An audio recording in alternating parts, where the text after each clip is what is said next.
as we move into the third game. I don't mind the Annie ban. Of the 36 games that Meiko played in the regular season, he actually played Annie 13 times and was, I believe, 12-1 on that champion. He definitely defaults to Annie. Sivir Annie is probably their most bottom lane of most repute next to Jinx Jano, which we saw last game. The Annie can be so terrifying. It was in the last round of games. So the respect ban, unfortunately, it's a support ban. And as you mentioned, he can play other things. Yeah, got banned away there by EDG, so we'll take that one off as well.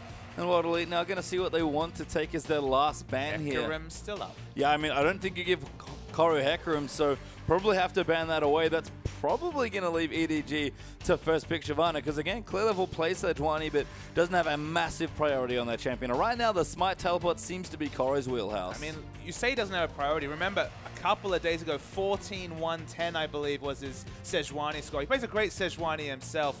But EDG, they're at this point where they can change rosters, they can change champions, and they can pick whatever they want and win. But Hecarim is so strong with the teleport smite.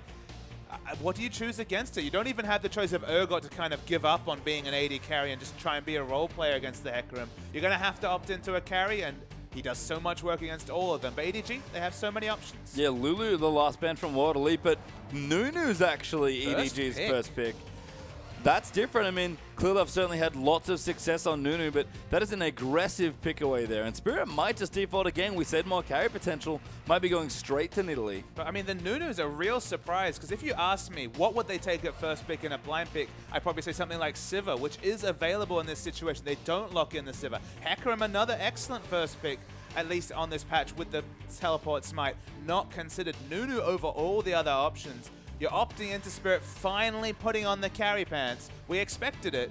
If you need to do it, sometimes you have to do it yourself. Yeah, Maokai and Nidalee, the first two picks for World Elite. But again, we sort of said Aluka, he has played some Hecarim, but not that much and not to that great success. And he's not really been a big teleport smite guy. He's definitely been more of just a traditional flash teleport, which maybe even leaves the Hecarim open, which would explain why they didn't first pick it. Meiko's going to get Thresh, but Koru's going to get Hecarim. Yeah, and the Hecarim coming through. He's changed away from the spells, but has plenty of time to change those summoner spells. 3-3 on the Maokai, certainly not what was the undefeated Sion in the past 14 games. Of course, has that loss earlier in this series. Sion available. No, sorry, Sion banned away, so had to move to one of these other utility tanks.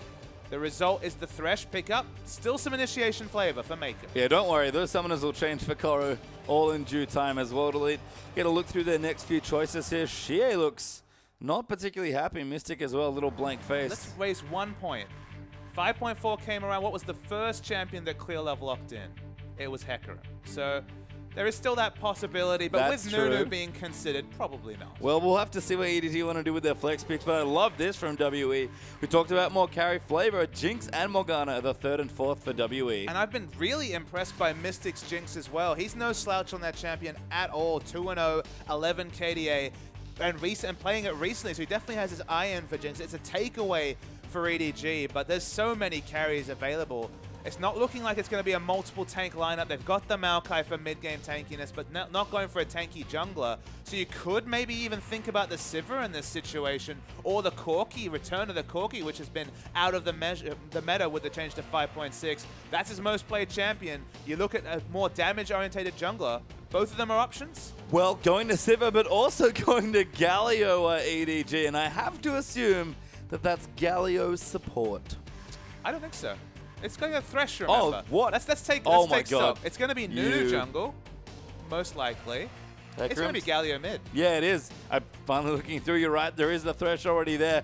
We talked about, you almost joked about him being a wave clear only specialist, but Galio certainly fits that bill. He's gone off the deep end in terms of wave clear at this point. The ultimate wave clear champion in Galio has seen a plethora of buffs actually come his way, so he's actually got even more wave here because now I believe it's Righteous Gust now has scaling cooldown reduction, so you can use that ability for wave clear. The Resolute Smite Q already, high base damage, of course, with your magic resist scaling for your passive into AP. You always have high AP values. I believe he does over 100 damage at level 1. We're talking instant wave clear in the mid and instant wave clear from Sivir.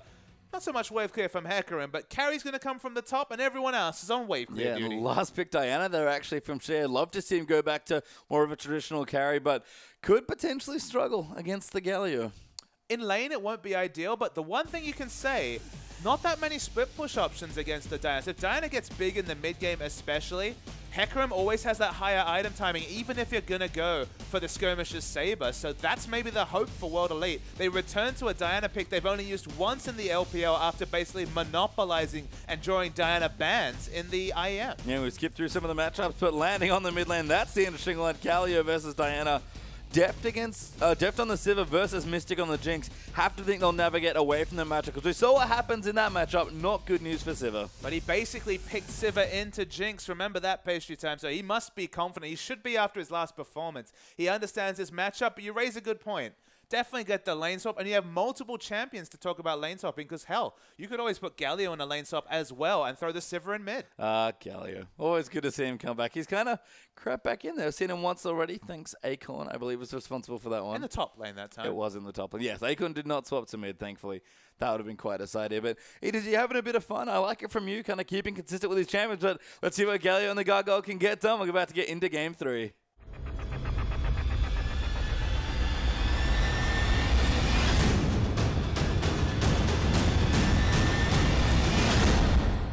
And we are onto the Rift here as well as Chorus found Spirit nice and aggressively here, getting a couple of Qs down.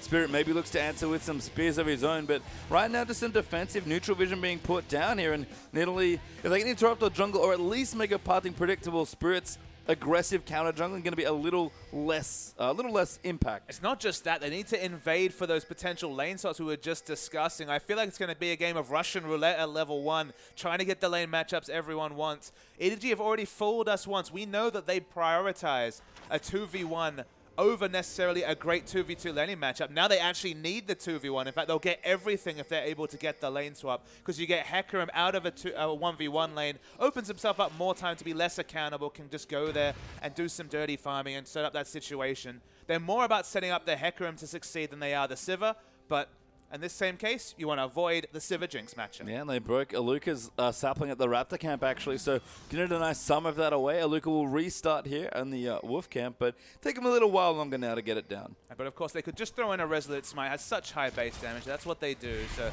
So Galio actually sets up a very fast timing for the Raptors. Yeah, nice stuff for Aluka. We'll take away a camp here, and we do see the jungle follow. Hecarim actually doing the Raptors right now for himself. So again, the Smite top laners have so many good options in the early jungle. It was almost an instant clear with the Resolute Smite over the wall into an actual Summoner Smite coming through from Hecarim. And all the Raptors die. He's actually going to get a second camp. Yeah, nice stuff here as Korra going to move in. And again, the creativity, the versatility you get from the early laners means that lane swapping just so much easier now because your top laner no longer hamstrung as much in these situations. No, of course, you're so flexible. You can start these other camps. Clearlove's going to come steal some experience because he's vengeful like that.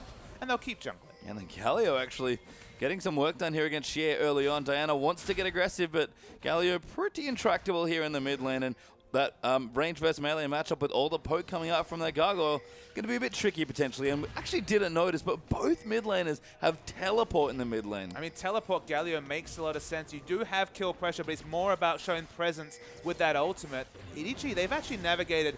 Koro's still jungling at this, so it still has an enter lane, and there's another buff going over. And this is why we saw this in game 1. It's just so strong. Being able to 3-buff your opponent. Spirit's got no other buffs. Oh, no, there actually is a blue buff, but that's the second time EDG have aggressively walked into World Elite's jungle to take away a buff with their 2 smites so they can try and 3-buff. To me, you will take a little bit of damage, but dodges a gank from Spirit and keeps on trucking. And Spirit showed on the bottom side of the jungle was no red buff to steal away that he will get 3-buff for a second time. That's the thing about these double smite games. Of course, we went through a long meta where 3 buffs never happened. Lane swaps happened. Jungle follows happened. We always end up with 2 buffs, but it was vertical jungling. Now when there's sometimes 4 smites on the map, in this case 2, the 2 smites secures an extra buff, and it keeps the enemy jungler down. So everybody wins. Hecarim gets early camps that he would be denied in a 1v2 because of his short range. The jungler gets ahead, sets the enemy jungler behind. EDG, they keep getting everything from these early games. And we've started seeing a lot more teleport smite, but this is almost another level here from EDG in games 1, and now the start of this game as well. Looks like we are going to have a recall here. No, Mystic is going to hang around, just hanging out in the brush, thinking about it. And then we actually do have a swap back here. Korra's going to teleport down to bottom. No major purchase though from Sivir. It's actually Jinx that has the additional item with a spare longsword to mix in there as well. So could potentially struggle here, will Deft Sivir. do get a small pause coming through, as we can see on the screen. Some Koro fans in the audience. So 2v2 lane, not ideal. And in this situation, World Elite weren't able to pick up the Dragon to answer all the pressure in the top side of the map especially. So things very even. We still remain to be convinced by the Galio pickup in general.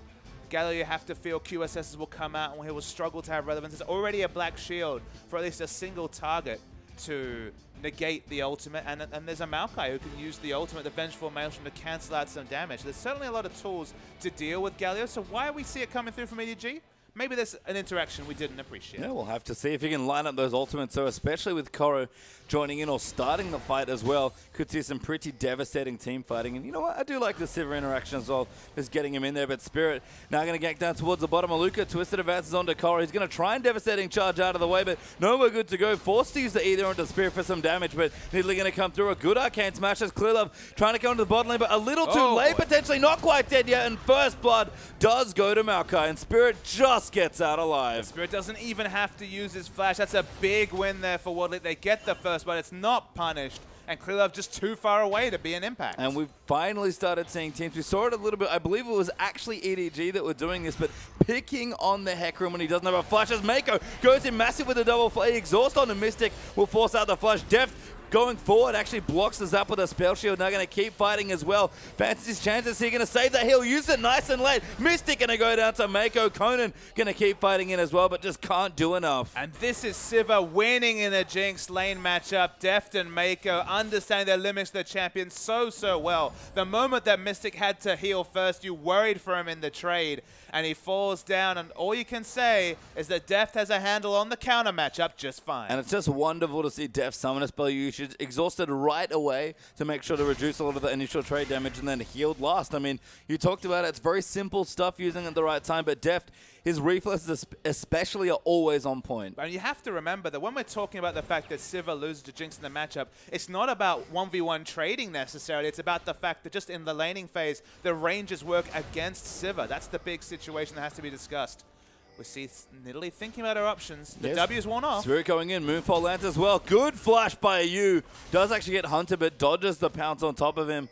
Ultimate available, but if Spirit comes back, Gargoyle's not going to be so lucky. Spirit was patient because he wanted the Bulwark to run out so there'd be less magic resist and increase the trade damage. That's probably what got them the flash, and now a lot of the kill pressure is gone. But speaking of kill pressure... Yeah, Meiko flashing on top there. Chomper's going in, but will stop and Clearlove though. Here for some snowballs. Hook lands and Deft gets a kill. I think Mystic had a dream about this particular day. Yeah, Nightmare maybe as Koro still moving in. Spirit going to jump on top of him. Lots of good damage coming through. Should be able to secure the kill and does. So both junglers aggressively ganking the opposite sides of the map. So it's answering pressure onto a Hecarim, but of course Hecarim will eventually get relevant, can duck out for camps, now has the machete, probably thinking, okay, laning phase not working out so well, but Mystic has had a horror, a nightmare of a series as you mentioned. Already 28 CS down in this Jinx vs Sivir matchup, and one way to deal with the fact that the extended trading's no good, just all in at every opportunity. Yeah, and all in the turret now as well, maybe even break up the laning phase and give Hecarim a bit more breathing room. I do like that Spirit's ganking the obvious lane, that no flash Hecarim, especially before 6, is quite vulnerable. We've seen teams take advantage of that already, and Spirit even doing some counter jungling now as well. So on point with his Nidalee as we expect, but the tower in top lane falls, and this Civ is going to be quite far ahead. So the other person who's far ahead is Spirit himself. I believe he has enough gold to back and get the Magus enchantment. Yes, he has it now. That's a lot of early pressure. 80 AP, 20% cooldown reduction. He took it on himself with the Nidalee. He's got the start he wanted. It's all about Spirit this game for World Elite. Yeah, we'll see if he can carry World Elite through to a 4th game here and keep their dreams of still progressing through the playoffs alive. But Koro returning to the top side. Now we're going to the top side, I guess, for the first time.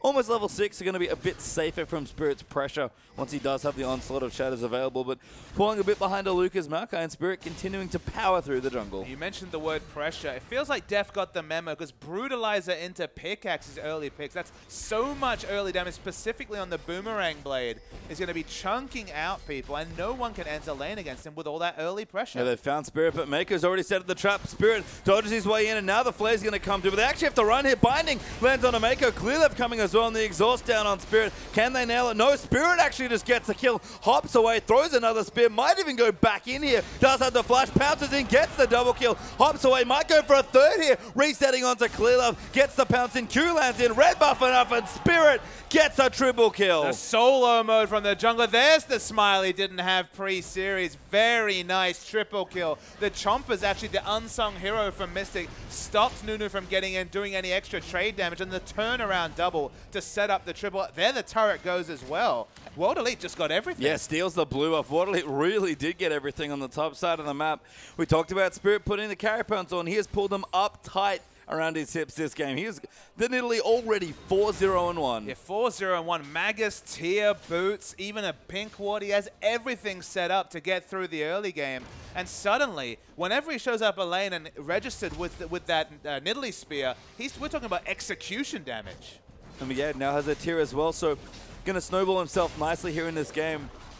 It's amazing to me that Spirit, who keeps letting this pick get left open, doesn't seem to play it every game, but maybe you should consider it, because certainly if he wants to carry, it seems to be his champion of choice. Yeah, the win rate's definitely been there. I believe 5-1 in the last 14, so with this lineup, it's still been very, very successful. He's just so good at the skill shots. He applies so much more pressure on this champion than the likes of Sejuani with the extra mobility from just the pounce being on such a short cooldown. And he's taken advantage of the fact that the mid lane's basically a wash. You never want to walk near Galio because he's always fairly topped up. Actually did successfully gank him earlier and blow the flash. Now he's going to take Dragon as well, but he's impacting the Hecarim especially. And other people have just been caught in the crossfire. Yeah, and the Dragon going to go down quite easily here to Spirit's Nidalee. You can just see all of the resets from Cougar form coming in now as pounce after pounce after pounce.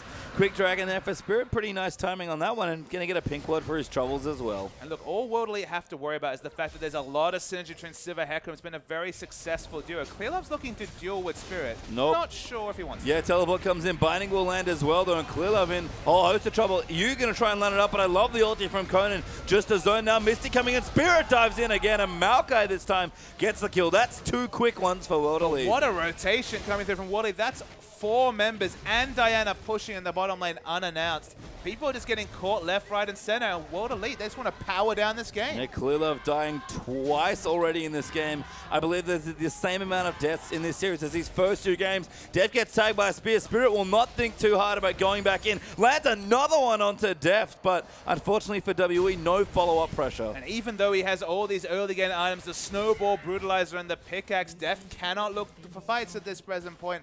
Nidalee's too strong, and all those spears registering just seeds map advantage to World Elite. And that's bad news as the Jinx continues to farm up, catch up in the shaky early stages of the matchup there up against Deft. Now as well farming away, does have his Athenes, but Xiye has answered with some strong CSing and a Morello Nomicon here. Spirit still stacking the tier.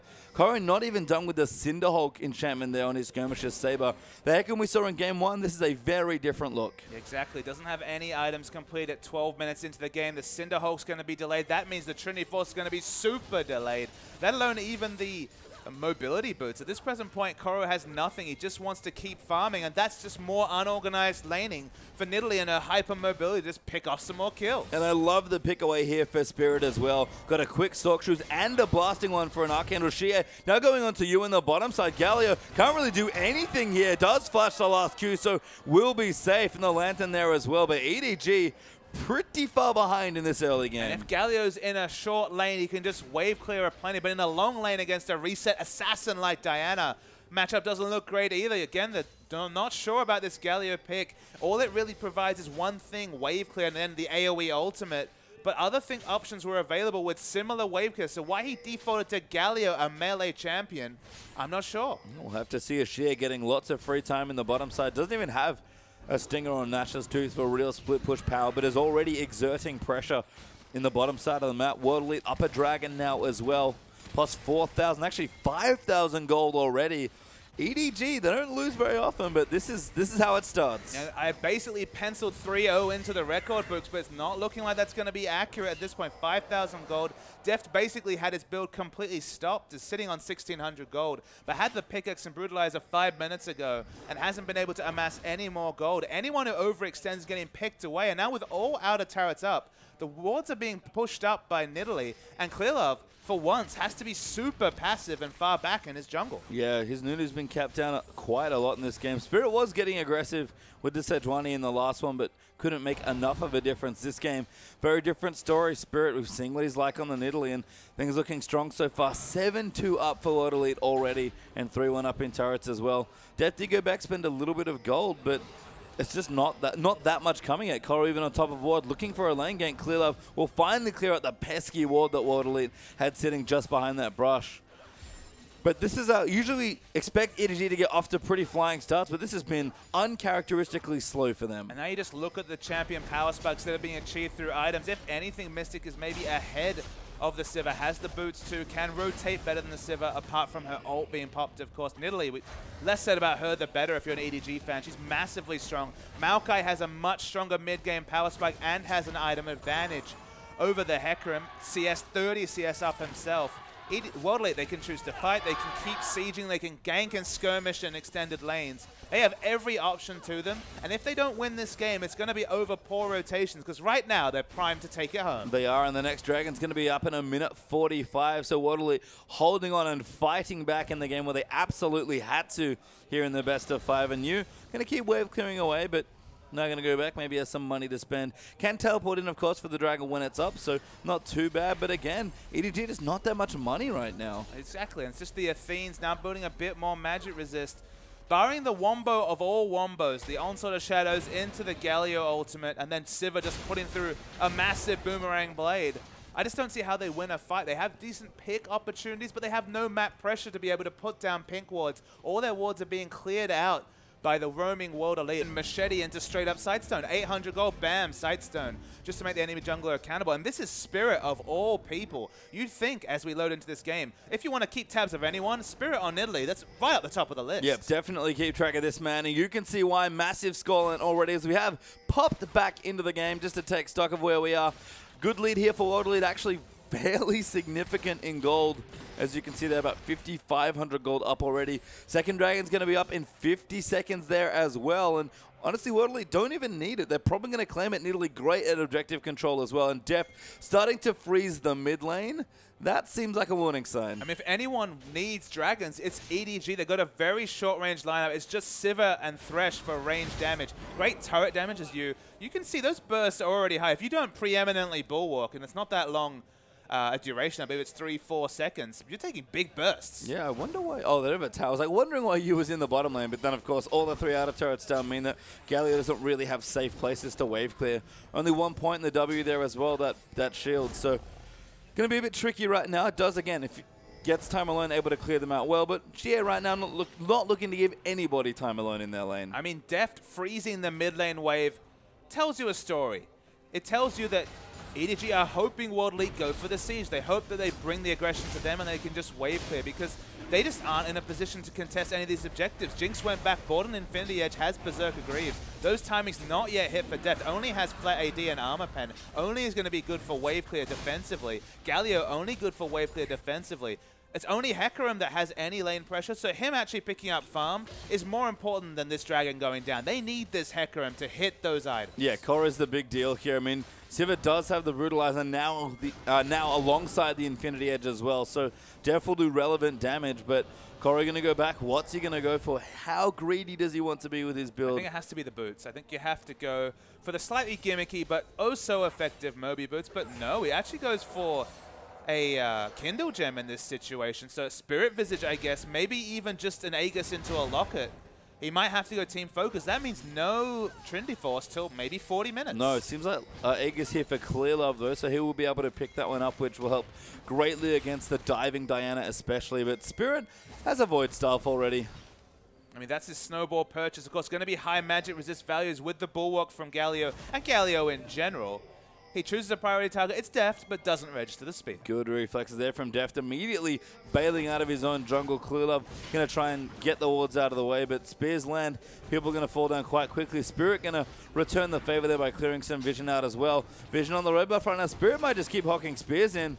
Smite does go down. Meiko going to tank that one. Hook wide there as well. And again, Spirit defending that pink ward pretty much as a one-man army right now, keeping EDG back out of their own jungle. But EDG 5,000 gold ahead do pick up their own red buff. We always criticize King for not capitalizing on their advantages. World Elite, they took those outer turrets down super early. 12, 13 minutes, had the outer ring of turrets. They should be contesting for these objectives. They now have an exact timer. You can maybe pardon them for not picking this one up, but they need to be on points in 5 minutes time to ensure that no free buffs, not even camps, go to Koro or any of the members of EDG. And you can see Koro on the Grump. That's some farm that he desperately needs here in this game. The Grump, a big influx of gold there, especially with the jungle item already finished up there for the top laner. Meiko and Deft continuing to farm away the mid side. Deft seems to want the safest amount of farm, and now that the wave's pushing back, is going to be able to wave clear out. And this is one of the things about World Elite. If they're going to keep aggressively pushing in and they can't get picks and there's nothing to contest for, they don't really do anything. I mean, you open up a lot of Baron pressure because Baron hasn't spawned yet, so freezing is kind of a genius strategy.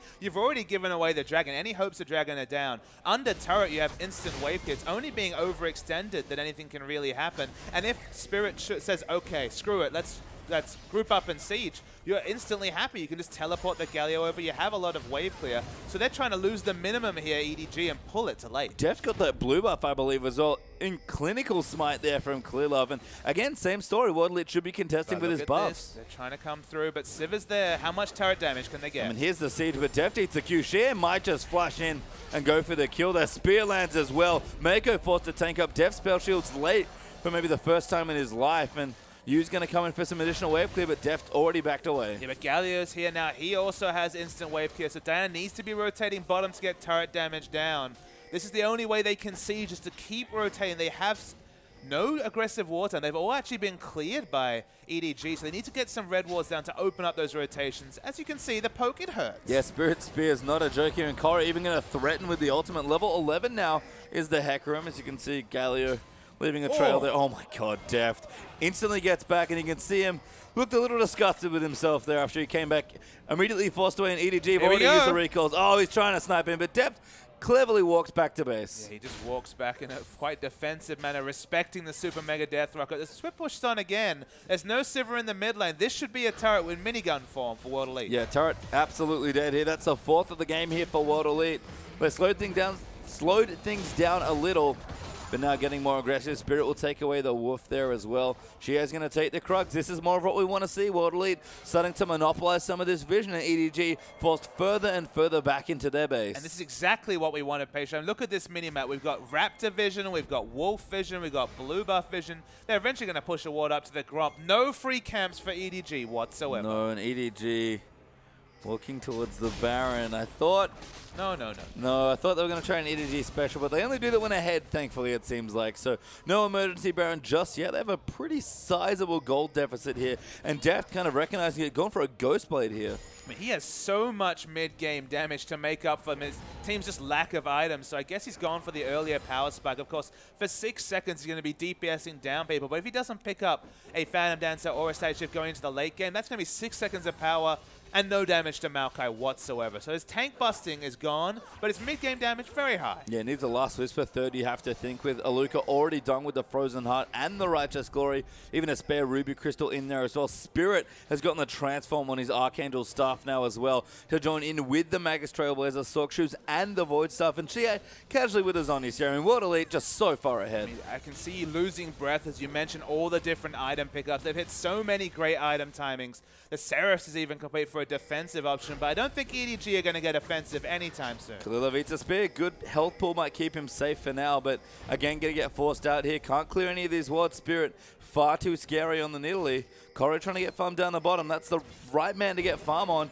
Spirit Visage up's going to make Koro quite a bit tankier, but again, not the damage coming through. Not the same Hecarim from the first game. It isn't the Trinity Force, so look, diving Mystic's not looking good anytime soon, but the Spirit Visage actually opens him up as a viable person to split against Diana, so not a bad choice in this game.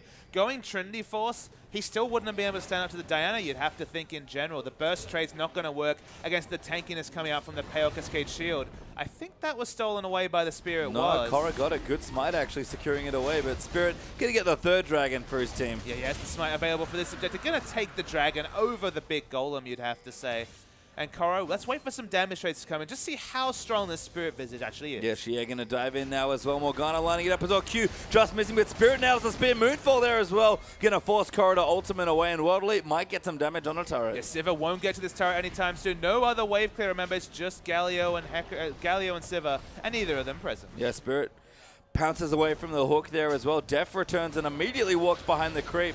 Doesn't want to eat any poke here. Teleport coming through, I believe. That is Galio, yes. So EDG might want to fight, but it's 5v5. Koro not even in the area, and no ultimate even if he was. I mean, not eating the poke is a luxury EDG do not have. We're talking about the Crescent Strike, the Nidalee Spears, Zaps coming out, the Sapling's going to be set. There's so many different types of line skill shots to respect, and all the members are snowballing. Yes, yeah. Gets the Crescent Strike down. Aluka diving in, going to find Meiko as the target. He's going to get blown up potentially, but flashes forward Aluka. They need to try and peel for Deft and Clearlove. Moving back in, a massive ulti from Mystic. Almost kills the Sivir, and Aluka just too tanky at this stage as Koro gets caught there. Xiye will get the kill, and World Elite going to close the trap. We still haven't seen a Galio ultimate base time level 12. Might have to go for an emergency one, because here comes 5. Yeah, that's too many people diving in. Going to try and look, and it does go. The ulti lands in there as well, but not enough. Spirit even pounces on top of it, and World Elite, 5th turret going down. It was instantly interrupted by Aluka. Believe he got the Q down, the Arcane Smash to interrupt it. Nothing being provided by you that another champion couldn't have done better, and they're going to keep pushing. Yeah, Aluka flashes forward. Deft immediately spell shields, but that's enough to take the inhibitor turret and the inhibitor down itself. World Elite get their first inhibit, 24 minutes. Mystic gets caught by a hook, but it just doesn't matter. Meiko will exhaust us over. Spirit diving in, Moonfall down as well. Clearlove gets exhausted, trying to go in massive. Aluka dives in, kills Deft under 2 Nexus turrets, and World Elite are just going off. Koro going to get kited to death there. CC'd for days. 4 kills for 1, and EDG might be the ones to surrender now. Yeah, they might consider surrendering, but WE are going to back out. They probably could have taken out at least 1 Nexus turret. There it is. The Zonius usually tells you flash use there is all by Xiye, and EDG surrender a 25-minute game, and Spirit knows he has to focus, has more games to win, but that was one way to mount a comeback. Absolutely. Put the carry pants on firmly, did Spirit, with a wonderful early jungling performance against Clearlove. Clearlove on your screen looking a bit puzzled. This hasn't happened to him in 2015. That's why we're talking about him in the top 3 junglers. He finally started putting out so much pressure. But 5-0-2 of the first 7 kills, 100% kill participation. This game, Spirit took it by the scruff of the neck and never let go. Yeah, and Clearlove, very unsettled there, you can say, having a very heated discussion with his teammates. And Mystic smiling his head up, going, yep, don't do it, Deft. Don't pick Sivir into Jinx. No, don't pick Sivir into Jinx. He picked it for comp. Unfortunately, his comp exploded in front of him. Nothing he could do. He did fine this game, did Deft, but his teammates left and let him down.